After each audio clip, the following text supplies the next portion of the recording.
140 ajaran dan pemikiran Syekh Siti Jenar.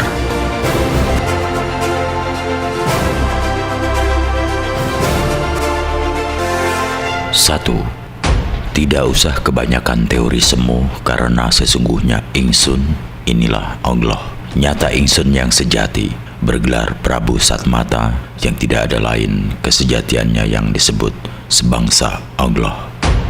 Dua, jika ada seseorang manusia yang percaya kepada kesatuan lain selain Allah Subhanahu wa Ta'ala, maka itu akan kecewa karena ia tidak akan memperoleh apa yang ia inginkan.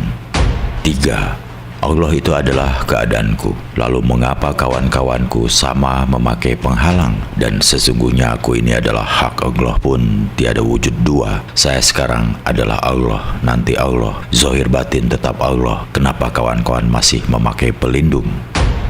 Empat, sebenarnya keberadaan zat yang nyata itu hanya berada pada mantapnya tekad kita. Tandanya tidak ada apa-apa, tetapi harus menjadi segala niat kita yang sungguh-sungguh. 5.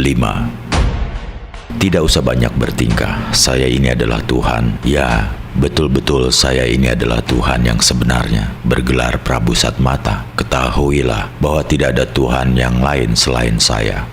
6.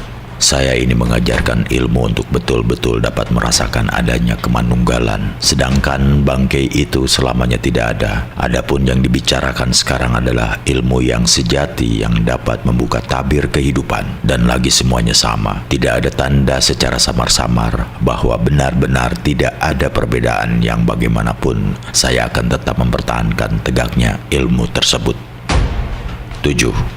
Bahwa sesungguhnya lafaz Allah yaitu kesaksian akan Allah yang tanpa rupa dan tiada tampak akan membingungkan orang karena diragukan kebenarannya. Dia tidak mengetahui akan diri pribadinya yang sejati sehingga ia menjadi bingung. Sesungguhnya nama Allah itu untuk menyebut wakilnya, diucapkan untuk menyatakan yang dipuja dan menyatakan suatu janji. Nama itu ditumbuhkan menjadi kalimat yang diucapkan Muhammad Rasulullah.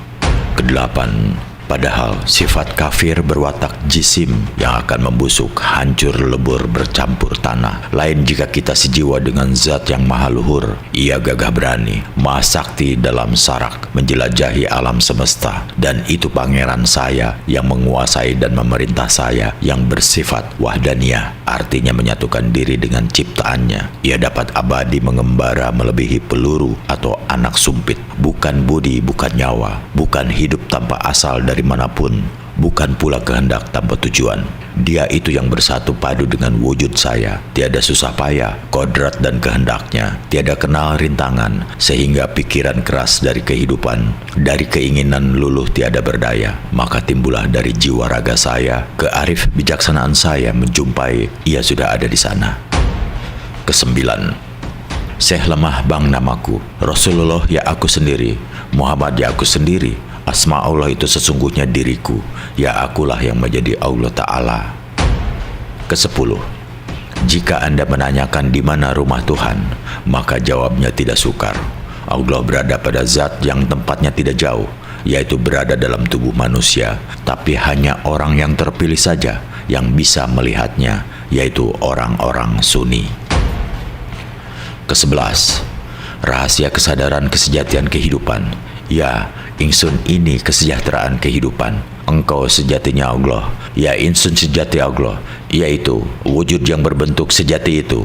Sejatinya Allah. Sir atau rahasia itu Rasulullah. Lisan atau pengucap itu Allah. Jasad Allah badan putih tanpa darah. Sir Allah, rasa Allah, rahasia rasa kesejatian Allah. Ya, ingsun ini sejatinya Allah. Ke-12, adanya kehidupan itu karena pribadi. Demikian pula keinginan hidup itu pun ditetapkan oleh diri sendiri. Tidak mengenal roh yang melestarikan kehidupan. Tiada turut merasakan sakit ataupun lelah. Suka duka pun musnah karena tidak diinginkan oleh hidup. Dengan demikian, hidupnya kehidupan itu berdiri sendiri. 13. Zat wajibul maulana adalah yang menjadi pemimpin budi yang menuju ke semua kebaikan. Citra manusia hanya ada dalam keinginan yang tunggal. Satu keinginan saja belum tentu dapat dilaksanakan dengan tepat, apalagi dua. Nah, cobalah untuk memisahkan zat wajibul maulana dengan budi agar supaya manusia dapat menerima keinginan yang lain. 14. Yang widi, kalau dikatakan dalam bahasa di dunia ini, adalah bako, bersifat abadi, tanpa antara, tiada erat dengan sakit ataupun rasa tidak enak. Ia berada baik di sana maupun di sini, bukan ini, bukan itu, oleh tingkah yang banyak dilakukan dan yang tidak wajar. Menuruti raga adalah sesuatu yang baru. 15. Gagasan adanya badan halus itu mematikan kehendak manusia. Di manakah adanya Hyang Sukma? Kecuali hanya diri pribadi.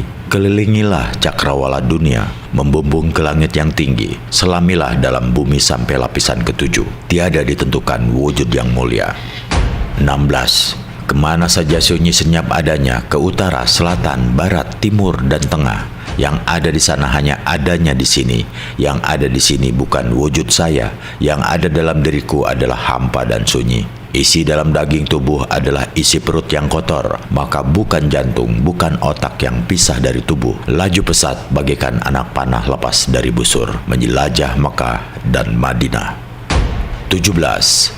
Saya ini bukan budi, bukan angan-angan hati, bukan pikiran yang sadar, bukan niat, bukan udara, bukan angin, bukan panas, dan bukan kekosongan atau kehampaan. Wujud saya ini jasad yang akhirnya menjadi jenazah, busuk bercampur tanah dan debu. Nafas saya mengelilingi dunia, tanah, api, air, dan udara kembali ke tempat asalnya, sebab semuanya barang baru, bukan asli.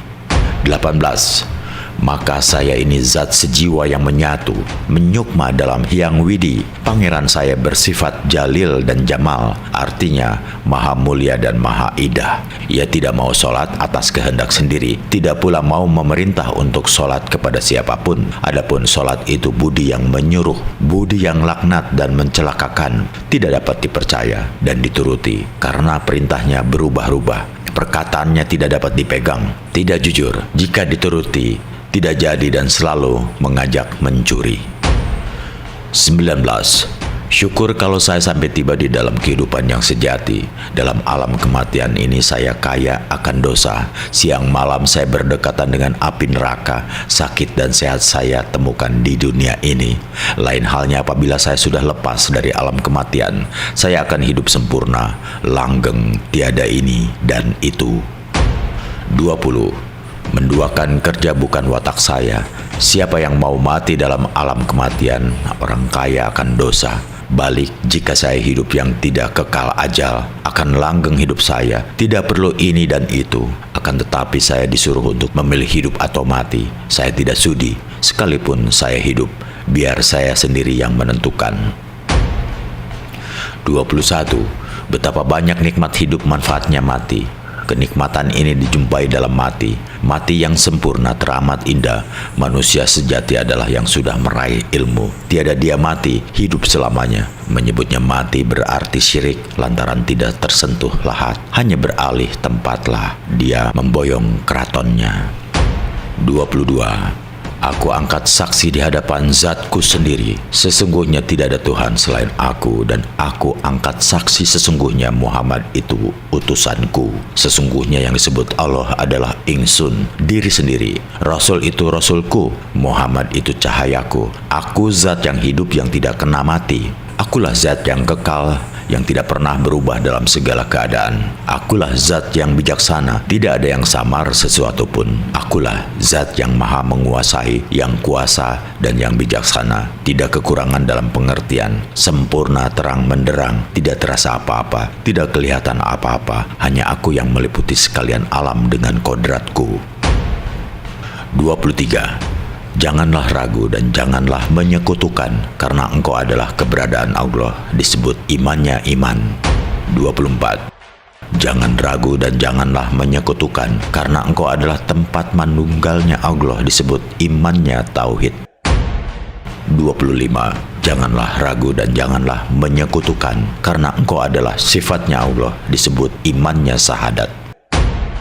26. Janganlah ragu dan janganlah menyekutukan, karena engkau adalah kewaspadaan Allah, disebut imannya makrifat. 27. Janganlah ragu dan janganlah menyekutukan, karena engkau adalah menghadap Allah, disebut imannya sholat. 28. Janganlah ragu dan janganlah menyekutukan, karena engkau adalah kehidupannya Allah. Disebut imannya kehidupan. 29. Janganlah ragu dan janganlah menyekutukan, karena engkau adalah kepunyaan dan keagungan Allah. Disebut imannya takbir. 30. Janganlah ragu dan janganlah menyekutukan, sebab engkau adalah pertemuan Allah. Disebut imannya saderah. 31. Janganlah ragu dan janganlah menyekutukan, karena engkau adalah kesucian Allah. Disebut imannya kematian. 32. Janganlah ragu dan janganlah menyekutukan, karena engkau adalah wadahnya Allah. Disebut imannya junud. 33. Janganlah ragu dan janganlah menyekutukan, karena engkau adalah bertambahnya nikmat dan anugerah Allah. Disebut imannya jinabat. 34. Janganlah ragu dan janganlah menyekutukan, karena engkau adalah asma nama Allah. Disebut imannya wudu. 35. Janganlah ragu dan janganlah menyekutukan, karena engkau adalah ucapan Allah. Disebut imannya kalam.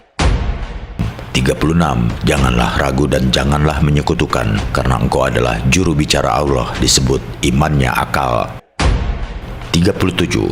Janganlah ragu dan janganlah menyekutukan, karena engkau adalah wujud Allah, yaitu tempat berkumpulnya seluruh jagat makrokosmos, dunia akhirat, surga neraka, ars kursi, loh kalam, bumi langit, manusia, jin, iblis laknat, malaikat, nabi, wali, orang mukmin. Nyawa semua itu berkumpul di pucuknya jantung yang disebut alam hayal. Disebut imannya nur cahaya. 38. Yang disebut kodrat itu yang berkuasa. Tiada yang mirip atau yang menyamai. Kekuasaannya tanpa piranti. Keadaan wujudnya tidak ada baik luar maupun dalam. Merupakan kesatuan yang beraneka ragam. 39. Irodat artinya kehendak yang tiada membicarakan. Ilmu untuk mengetahui keadaan yang lepas jah dari panca indera bagaikan anak gumpitan lepas tertiup. 40. Inilah maksudnya syahadat. Asyhadu berarti jatuhnya rasa. Ilah berarti kesetiaan rasa. Illallah berarti bertemunya rasa. Muhammad berarti hasil karya. Yang mawujud dan pangeran berarti kesejatian hidup. 41. Mengertilah bahwa sesungguhnya ini syahadat sakarat. Jika tidak tahu, maka sekaratnya masih mendapatkan halangan. Hidupnya dan matinya hanya seperti hewan. 42. Syahadat Allah. Allah badan lebur menjadi nyawa. Nyawa lebur menjadi cahaya. Cahaya lebur menjadi roh. Roh lebur menjadi rasa. Rasa lebur sirna kembali kepada yang sejati. Tinggallah hanya Allah semata, yang abadi dan terkematian. 43. Sahadat ananing ingsun, asadu keberadaanku, la ilah bentuk wajahku, illallah Tuhanku. Sesungguhnya tidak ada Tuhan selain aku, yaitu badan dan nyawa seluruhnya. 44. Sahadat panatep panatagama, yaitu yang menjadi bertempatnya Allah, menghadap kepada Allah. Bayanganku adalah roh Muhammad, yaitu sejatinya manusia, yaitu wujudnya yang sempurna. 45. Kenikmatan mati tidak dapat dihitung. Tersasar, tersesat, lagi terjerumus, menjadikan kecemasan, menyusahkan dalam patihnya, justru bagi ilmu orang remeh. 46. Segala sesuatu yang wujud, yang tersebar di dunia ini, bertentangan dengan sifat seluruh yang diciptakan, sebab isi bumi itu angkasa yang hampa. 47. Salat 5 kali sehari adalah pujian dan zikir yang merupakan kebijaksanaan dalam hati menurut kehendak pribadi. Benar atau salah pribadi sendiri yang akan menerima dengan segala keberanian yang dimiliki. 48. Pada permulaan saya sholat, budi saya mencuri. Pada waktu saya zikir, budi saya melepaskan hati, menaruh hati kepada seseorang. Kadang-kadang menginginkan keduniaan yang banyak, lain dengan Zat Maha yang bersama diriku. Nah, saya inilah yang Maha Suci, Zat Maulana yang nyata, yang tidak dapat dipikirkan dan tidak dapat dibayangkan. 49. Sahadat, sholat, dan puasa itu adalah amalan yang tidak diinginkan. Oleh karena itu tidak perlu dilakukan. Adapun zakat, naik haji ke Mekah, keduanya adalah omong kosong. Itu semua adalah palsu dan penipuan terhadap sesama manusia. Menurut para aulia, bila manusia melakukannya, maka dia akan dapat pahala. Itu adalah omong kosong dan keduanya adalah orang yang tidak tahu. 50. Tidak pernah saya menuruti perintah budi, bersujud-sujud di masjid menggunakan jubah, pahalanya besok saja. Bila dahi sudah menjadi tebal, kepala berbelang, sesungguhnya hal itu tidak masuk akal. Di dunia ini semua manusia adalah sama. Mereka semua mengalami suka duka, menderita sakit dan duka nestapa. Tiada bedanya satu dengan yang lain. Oleh karena itu, saya, Siti Jenar, hanya setia pada satu hal saja, yaitu Gusti Zat Maulana. 51. Gusti Zat Maulana, dialah yang luhur dan sangat sakti, yang berkuasa, maha besar, lagi pula memiliki 20 sifat, kuasa atas segala kehendaknya. Dialah maha kuasa, pangkal mula segala ilmu, maha mulia, maha indah, maha sempurna, maha kuasa, rupa warnanya tanpa cacat, seperti hambanya. Di dalam raga manusia, ia tidak nampak. Ia sangat sakti menguasai segala yang terjadi dan menjelajahi seluruh alam semesta, Ngindraloka. 52. Hyang Widi, wujud yang tidak nampak oleh mata, mirip dengan ia sendiri. Sifat-sifatnya mempunyai wujud seperti penampakan raga yang tiada tampak. Warnanya melambangkan keselamatan, tetapi tanpa cahaya atau teja, halus, lurus, terus-menerus, menggambarkan kenyataan tiada dusta. Ibaratnya kekal tiada bermula, sifat dahulu yang meniadakan permulaan karena asal diri pribadi. 53. Mengertilah bahwa sesungguhnya ini syahadat sakarat. Jika tidak tahu, maka sekaratnya masih mendapatkan halangan. Hidupnya dan matinya hanya seperti hewan. 54. Siti Jenar mengetahui benar di masa kemusnahan anta yang mulia, yaitu zat yang melanggengkan budi. Berdasarkan dalil Rama itu, ialah dalil yang dapat memusnahkan beraneka ragam selubung, yaitu dapat lepas bagaikan anak panah. Tiada dapat diketahui di mana busurnya. Syariat, tarekat, hakikat, dan marifat musnah tiada terpikirkan. Maka sampailah Siti Jenar di istana sifat yang sejati. 55. Kematian ada dalam hidup, hidup ada dalam mati. Kematian adalah hidup selamanya yang tidak mati, kembali ke tujuan dan hidup langgeng selamanya. Dalam hidup ini adalah ada surga dan neraka yang tidak dapat ditolak oleh manusia. Jika manusia masuk surga, berarti ia senang. Bila manusia bingung, kalut, risih, muak, dan menderita, berarti ia masuk neraka. Maka kenikmatan mati tidak dapat dihitung. 56. Hidup itu bersifat baru dan dilengkapi dengan panca indera.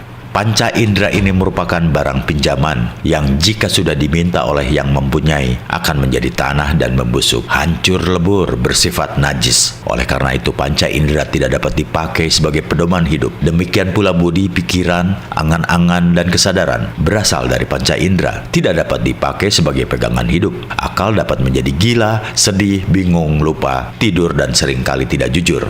Akal itu pula yang siang malam mengajak kita berbuat dengki, bahkan merusak kebahagiaan orang lain. Dengki juga akan menimbulkan kejahatan, kesombongan yang pada akhirnya membawa manusia ke dalam kenistaan dan menodai citranya. Kalau sudah sampai demikian, parahnya manusia biasanya baru menyesali perbuatannya. 57. Apakah tidak tahu bahwa penampilan bentuk daging, urat tulang, dan sumsum bisa rusak? Dan bagaimana cara Anda memperbaikinya? Biarpun bersembahyang 1000 kali setiap harinya, akhirnya mati juga. Meskipun badan Anda tutupi, akhirnya kena debu juga. Tetapi jika penampilan bentuknya seperti Tuhan, apakah para wali dapat membawa pulang dagingnya? Saya rasa tidak dapat. Alam semesta ini adalah baru. Tuhan tidak akan membentuk dunia ini 2 kali dan juga tidak akan membuat tatanan baru. 58. Segala sesuatu yang terjadi di alam ini pada hakikatnya adalah perbuatan Allah. Berbagai hal yang dinilai baik maupun buruk pada hakikatnya adalah dari Allah juga. Jadi sangat salah besar bila ada yang menganggap bahwa yang baik itu dari Allah dan yang buruk adalah dari selain Allah.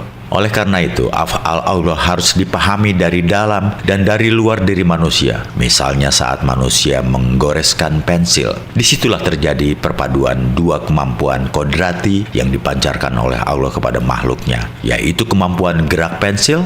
Tanah yang terlempar dari tangan seseorang itu adalah berdasarkan kemampuan kodrati gerak tangan seseorang. Maksudnya, bukanlah engkau yang melempar, melainkan Allah yang melempar ketika engkau melempar.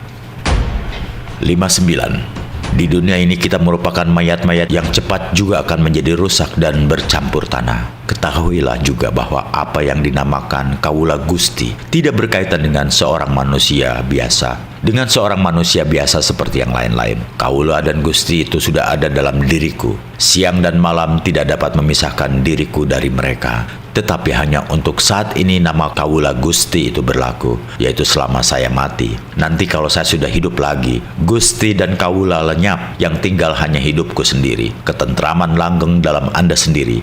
Bila kamu belum menyadari kata-kataku, maka dengan tepat dapat dikatakan bahwa kamu masih terbenam dalam masa kematian. Di sini memang terdapat banyak hiburan macam warna, lebih banyak lagi hal-hal yang menimbulkan hawa nafsu. Tetapi kau tidak melihat bahwa itu hanya akibat panca indera. Itu hanya impian yang sama sekali tidak mengandung kebenaran dan sebentar lagi akan cepat lenyap.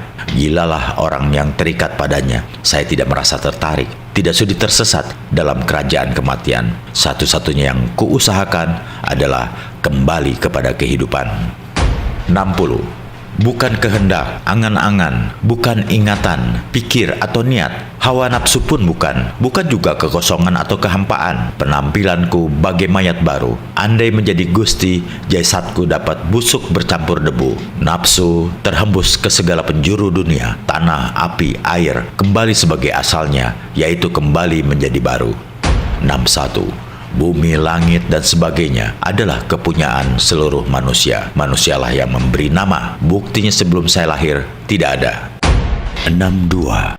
Sesungguhnya pada hakikatnya tidak ada perbedaan antara ajaran Islam dengan Siwa Buddha. Hanya nama, bahasa, serta tatanan yang berbeda. Misalnya dalam Siwa Buddha dikenal yang maha baik dan pangkal keselamatan. Sementara dalam Islam kita mengenal Allah Al-Jamal dan As-Salam. Jika Siwa dikenal sebagai pangkal penciptaan yang dikenal dengan Brahmana, maka dalam Islam kita mengenal Al-Holik. Siwa sebagai penguasa makhluk disebut Prajapati. Maka dalam Islam kita mengenal Al-Maliku Al-Mulki. Jika Siwa Maha Pemurah dan Pengasih disebut Sankara, maka dalam Islam kita mengenal Ar-Rahman dan Ar-Rahim. 63. Kehilangan adalah kepedihan. Berbahagialah engkau, wahai musafir papa, yang tidak memiliki apa-apa, maka tidak akan pernah kehilangan apa-apa. 64. Jika engkau kagum kepada seseorang yang engkau anggap wali Allah, jangan engkau terpancang pada kekaguman akan sosok dan perilaku yang diperbuatnya. Sebab saat seseorang berada pada tahap kewalian, maka keberadaan dirinya sebagai manusia telah lenyap, tenggelam ke dalam al-wali.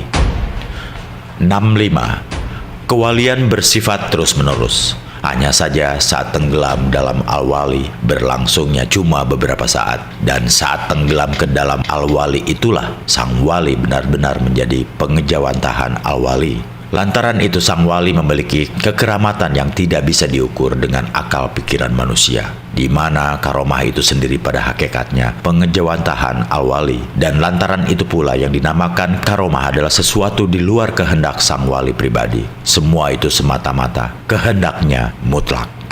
66. Kekasih Allah itu ibarat cahaya. Jika ia berada di kejauhan, kelihatan sekali terangnya. Namun, jika cahaya itu didekatkan ke mata, mata kita akan silau dan tidak bisa melihatnya dengan jelas. Semakin dekat cahaya itu ke mata, maka kita akan semakin buta tidak bisa melihatnya. 67.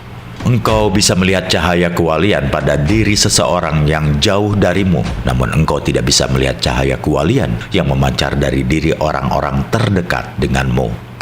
68. Saya hanya akan memberi sebuah petunjuk yang bisa digunakan untuk meniti jembatan Shiratal Mustaqim, ajaib ke arahnya. Saya katakan ajaib karena jembatan itu bisa menjauhkan sekaligus mendekatkan jarak mereka yang meniti dengan tujuan yang hendak dicapai. 69. Bagi kalangan awam, istighfar lazimnya dipahami sebagai upaya memohon ampun kepada Allah sehingga mereka memperoleh pengampunan. Tetapi bagi para salik, istighfar adalah upaya pembebasan dari belenggu kekakuan kepada Allah sehingga memperoleh ampun yang menyikap tabir goib yang menyelubungi manusia. Sesungguhnya di dalam Asma al-Ghafar terangkum makna maha pengampun dan juga maha menutupi, maha menyembunyikan, dan maha menyelubungi. 70. Semua itu terikat, itu benar. hanya nama dan caranya saja yang berbeda. Justru cara itu menjadi salah satu sesat ketika sang salik melihat terlalu tinggi cara yang diikutinya sehingga menafikan cara yang lain. 71. Semua rintangan manusia itu berjumlah 7, karena kita adalah makhluk yang hidup di atas permukaan bumi. Allah membentangkan 7 lapis langit yang kokoh di atas kita, sebagaimana bumi pun berlapis 7, dan samudra pun berlapis 7, bahkan neraka berlapis 7. Tidakkah Anda ketahui bahwa surga pun berjumlah 7? Tidakkah Anda ketahui bahwa dalam beribadah kepada Allah, manusia diberi piranti 7 ayat yang diulang-ulang dari Al-Quran untuk menghubungkan dengannya? Tidakkah Anda sadari bahwa saat Anda sujud, anggota badan Anda yang menjadi tumpuan? 72. Di dunia manusia mati, siang malam manusia berpikir dalam alam kematian, mengharap-harap akan permulaan hidupnya. Hal ini mengherankan sekali, tetapi sesungguhnya manusia di dunia ini dalam alam kematian, sebab di dunia ini banyak neraka yang dialami, kesengsaraan, panas, dingin, kebingungan, kekacauan, dan kehidupan manusia dalam alam yang nyata. 73. Dalam alam ini manusia hidup mulia, mandiri diri pribadi, tiada diperlukan lantaran ayah dan ibu. Ia berbuat menurut keinginan sendiri, tiada berasal dari angin, air, tanah, api, dan semua yang serba jasad. Ia tidak menginginkan atau mengharap-harapkan kerusakan apapun. Maka apa yang disebut Allah ialah barang baru, direka-reka menurut pikiran dan perbuatan. 74. Orang-orang muda dan bodoh banyak yang diikat oleh budi, cipta, iblis laknat, kafir, setan, dan angan-angan yang muluk-muluk yang menuntun mereka ke yang bukan-bukan. Orang jatuh ke dalam neraka dunia karena ditarik oleh panca indera, menuruti nafsu catur warna, hitam, merah, kuning, serta putih dalam jumlah yang besar sekali yang masuk ke dalam jiwa raganya. 75. Saya merindukan hidup saya dulu, tak kala saya masih suci, tiada terbayangkan, tiada kenal arah, tiada kenal tempat, tiada tahu hitam, merah, putih, hijau, biru, dan kuning.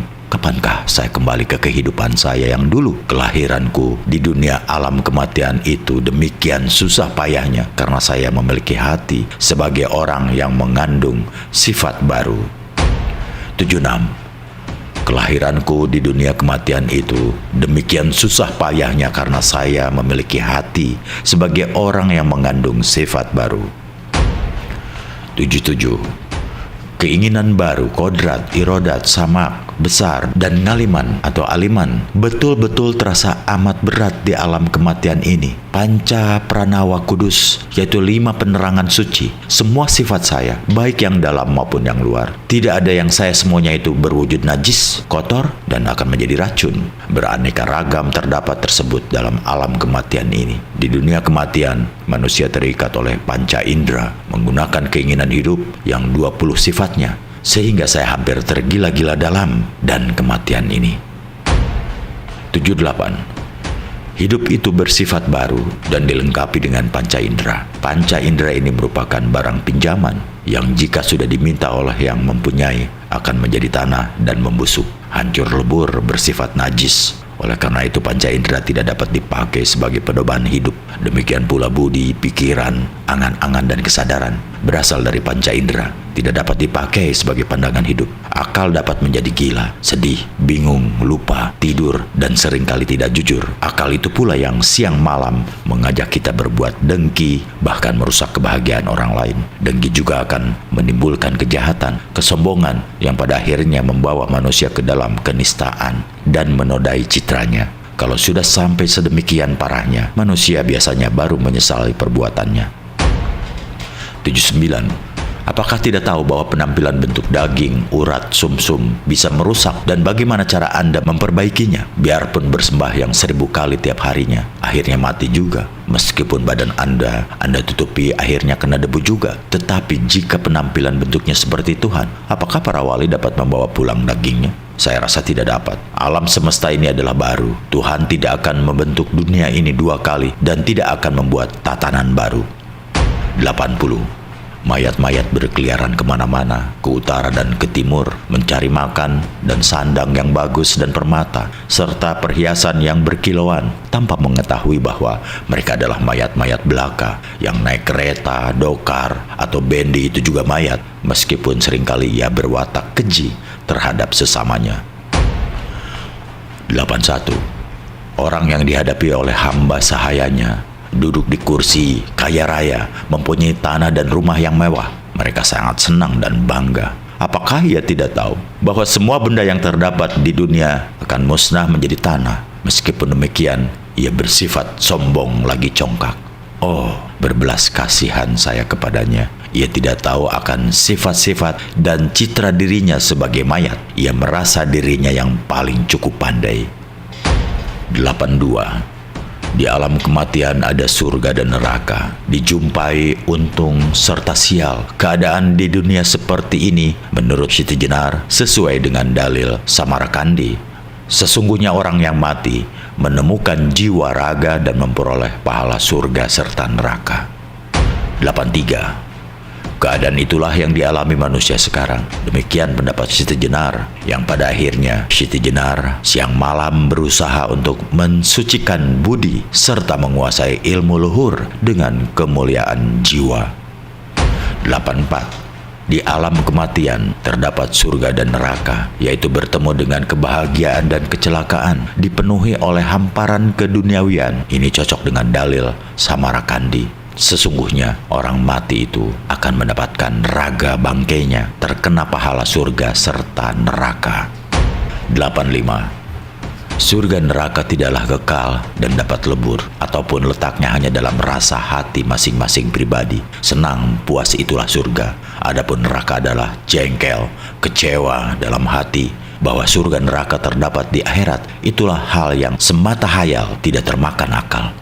86. Sesungguhnya menurut ajaran Islam pun surga dan neraka itu tidak kekal. Yang menganggap kekal surga neraka itu adalah kalangan awam. Sesungguhnya mereka berdua wajib rusak dan binasa. Hanya Allah, zat yang wajib abadi, kekal, langgeng, dan azali.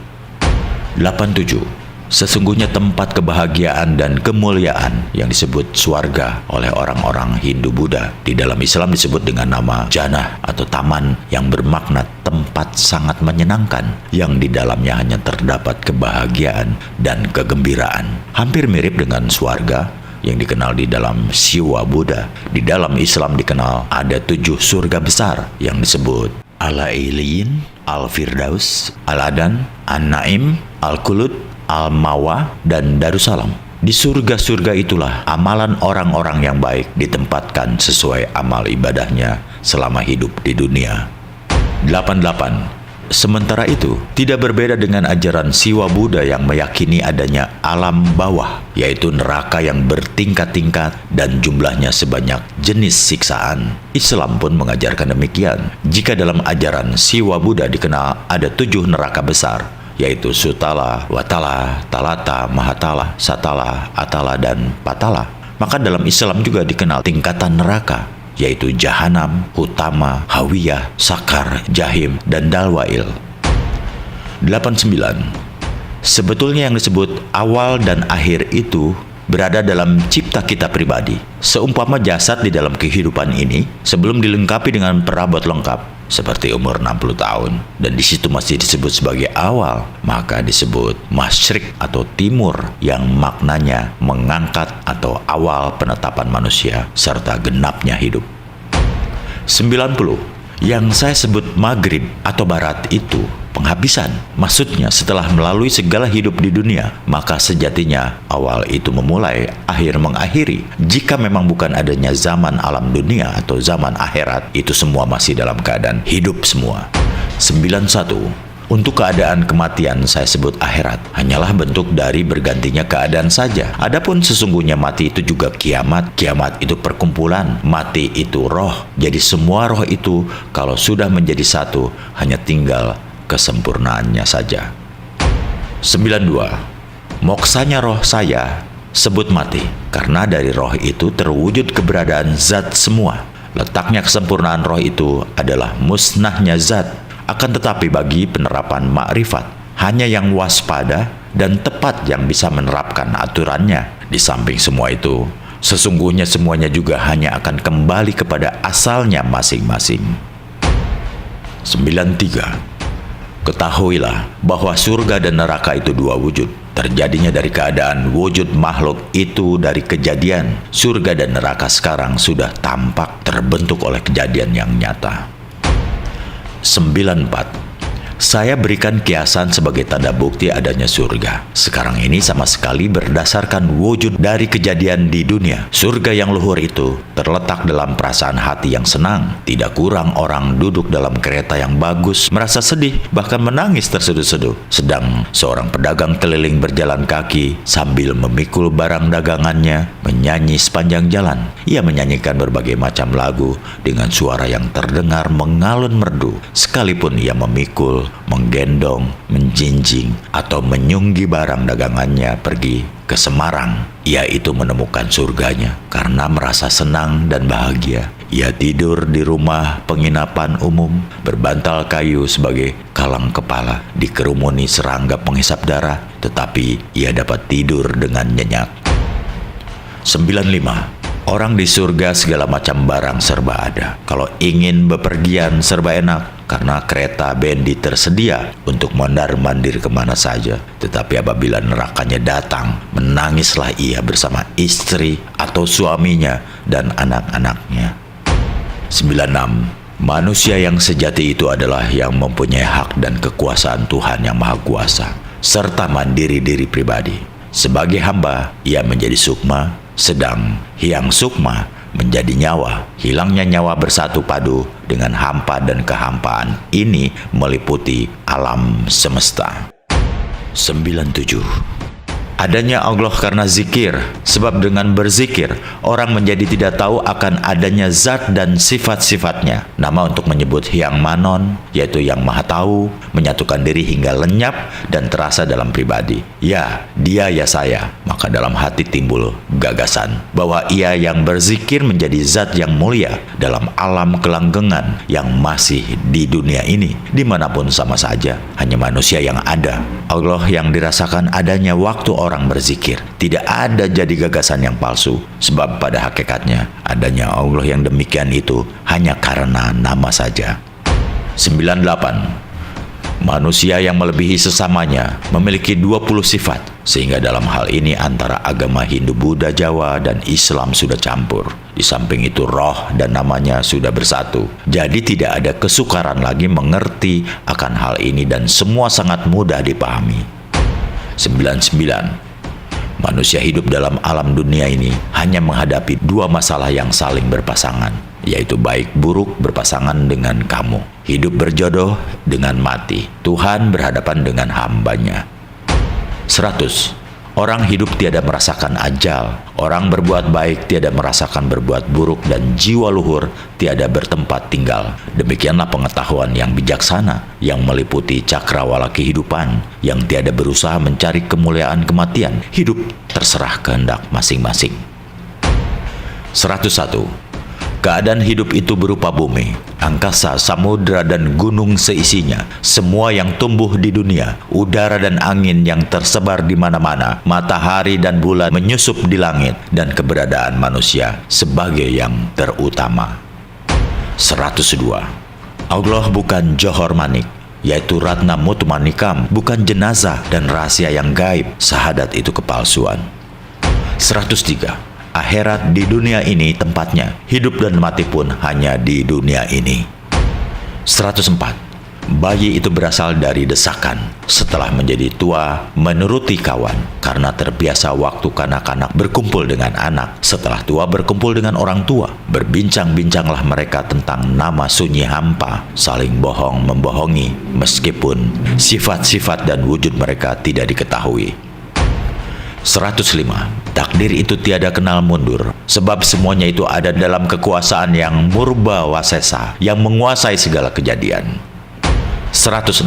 Orang mati tidak akan merasakan sakit. Yang merasakan sakit itu hidup yang masih mandiri dalam raga. Apabila jiwa saya telah melakukan tugasnya, maka dia akan kembali ke alam aning anung, alam yang tentram, bahagia, aman, damai, dan abadi. Oleh karena itu, saya tidak takut akan bahaya apapun. 107. Menurut pendapat saya, yang disebut ilmu itu adalah segala sesuatu yang tidak kelihatan oleh mata. 108. Mana ada yang maha suci, baik di dunia maupun di akhirat sunyi. Yang ada saya pribadi. Sesungguhnya besok saya hidup seorang diri tanpa kawan yang menemani. Disitulah Zatullah mesra bersatu menjadi saya. 109. Karena saya di dunia ini mati, luar dalam saya sekarang ini, yang di dalam hidupku besok, yang di luar kematianku sekarang. 110. Orang yang ingin pulang ke alam kehidupan tidak sukar, lebih-lebih bagi murid Siti Jenar, sebab dia sudah paham dengan menguasai sebelumnya. Di sini dia tahu rasanya di sana dia tahu rasanya di sini. 111. Tiada bimbang akan manunggalnya sukma. Sukma dalam keheningan tersimpan hati sanubari. Terbukalah tirai, tak lain antara sadar dan tidur. Ibarat keluar dari mimpi, menyusupi rasa jati. 112. Manusia tidak boleh memiliki daya atau keinginan yang buruk dan jelek. 113. Manusia tidak boleh berbohong. 114. Manusia tidak boleh mengeluarkan suara yang jorok, buruk, saru, tidak enak didengar, dan menyakiti orang lain.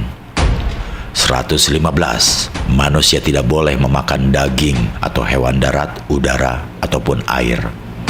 116. Manusia tidak boleh memakan nasi kecuali yang terbuat dari bahan jagung.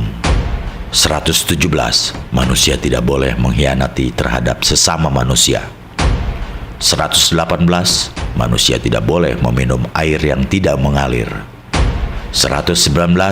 Manusia tidak boleh membuat dengki dan iri hati. 120. Manusia tidak boleh membuat fitnah. 121. Manusia tidak boleh membunuh seluruh isi jagat. 122. Manusia tidak boleh memakan ikan atau daging dari hewan yang rusuh, tidak patut, tidak bersisik, atau tidak berbulu. 123. Bila jiwa badan lenyap, orang menemukan kehidupan dalam sukma yang sungguh nyata dan tanpa bandingan. Ia dapat diumpamakan dengan isinya buah kamumu. Pramana menampilkannya, manunggal dengan asalnya, dan dilahirkan olehnya. 124. Tetapi yang kau lihat, yang nampaknya sebagai sebuah boneka penuh mutiara bercahaya indah yang memancarkan sinar-sinar bernyala-nyala, itu dinamakan pramana. Pramana itu kehidupan badan. Ia manunggal dengan badan, tetapi tidak ambil bagian dalam suka dan dukanya. Ia berada di dalam badan. 125. Tanpa turut tidur dan makan, tanpa menderita kesakitan atau kelaparan, bila ia terpisah dari badan, maka badan ikut tertinggal tanpa daya, lemah. Pramana itulah yang mampu mengemban rasa, karena ia dihidupi oleh sukma. Kepadanya diberi anugerah mengemban kehidupan yang dipandang sebagai rahasia rasanya zat. 126. Penggosokan terjadi karena digerakkan oleh angin. Dari kayu yang menjadi panas muncullah asap, kemudian api. Api maupun asap keluar dari kayu. Perhatikanlah saat permulaan segala sesuatu. Segala yang dapat diraba dengan panca indera keluar dari yang tidak kelihatan tersembunyi. 127. Ada orang yang menyepi di pantai. Mereka melakukan konsentrasi di tepi laut. Bukan dua hal yang mereka pikirkan, hanya pencipta semesta alam yang menjadi pusat perhatiannya. Karena kecewa belum dapat berjumpa dengannya, maka mereka lupa makan dan tidur. 128. Badan jasmani disebut cermin lahir karena merupakan cermin jauh dari apa yang dicari dalam mencerminkan wajah dia yang berpaes. Cermin batin jauh lebih dekat. 129. Siang malam terus-menerus mereka lakukan sholat. Dengan tiada hentinya terdengarlah pujian dan zikir mereka. Dan kadang mereka mencari tempat lain dan melakukan konsentrasi di kesunyian hutan. Luar biasalah usaha mereka. Hanya penciptalah yang menjadi pusat pandangannya. 130. Badan cacat kita cela, keutamaan kerendahan hati kita puji, tetapi keadaan kita ialah digerakkan dan didorong oleh sukma, tetapi sukma tidak nampak, yang nampak hanya badan. 131. Cermin batin itu bukanlah cermin yang dipakai orang-orang biasa. Cermin ini sangat istimewa karena mendekati kenyataan. Bila kau mengetahui badan yang sejati, itulah yang dinamakan kematian terpilih. 132. Bila engkau melihat badanmu, aku turut dilihat. Bila kau tidak memandang dirimu begitu, kau sungguh tersesat. 133. Sukma tidak jauh dari pribadi. Ia tinggal di tempat itu jua. Ia jauh kalau dipandang jauh, tetapi dekat kalau dianggap dekat. Ia tidak kelihatan, karena antara dia dan manusia terdapat kekuasaannya yang meresapi segala-galanya. 134. Hyang Sukma Purba menyembunyikan diri terhadap penglihatan sehingga ia lenyap sama sekali dan tidak dapat dilihat. Kontemplasi terhadap dia yang benar lenyap dan berhenti. Jalan untuk menemukannya dilacak kembali dari puncak gunung. 135. Tetapi Hyang Sukma sendiri tidak dapat dilihat. Cepat orang turun dari gunung dan dengan seksama orang melihat ke kiri ke kanan, namun dia tidak ditemukan. Hati orang itu berlalu penuh duka cita dan kerinduan. 136. Hendaklah waspada terhadap penghayatan Roroning Atunggil agar tiada ragu terhadap bersatunya sukma. Penghayatan ini terbuka di dalam penyepian, tersimpan di dalam kolbu. Adapun proses terungkapnya tabir penutup alam gaib, laksana terlintasnya dalam kantuk bagi orang-orang yang sedang mengantuk. Penghayatan gaib itu datang laksana lintasan mimpi. Sesungguhnya orang yang telah menghayati semacam itu berarti telah menerima anugerah Tuhan kembali ke alam sunyi.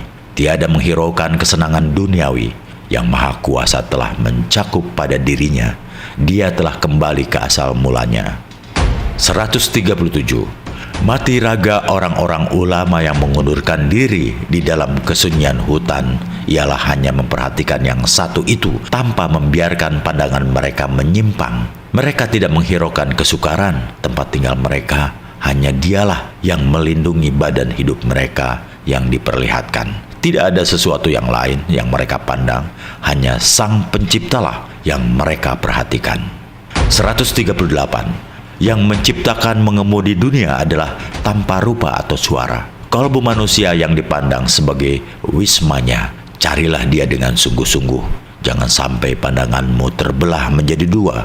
Peliharalah baik-baik iman kepercayaanmu dan tolaklah hawa nafsumu.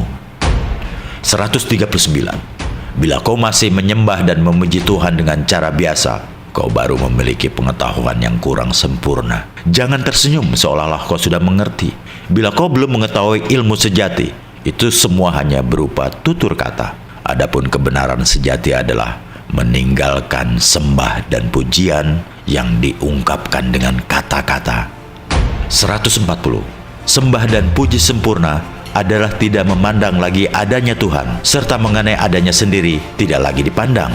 Papan tulis dan tulisan sudah lebur, kualitas tak ada lagi, adamu tak dapat diubah. Lalu apa yang masih kau pandang? Tidak ada lagi sesuatu, maklumlah.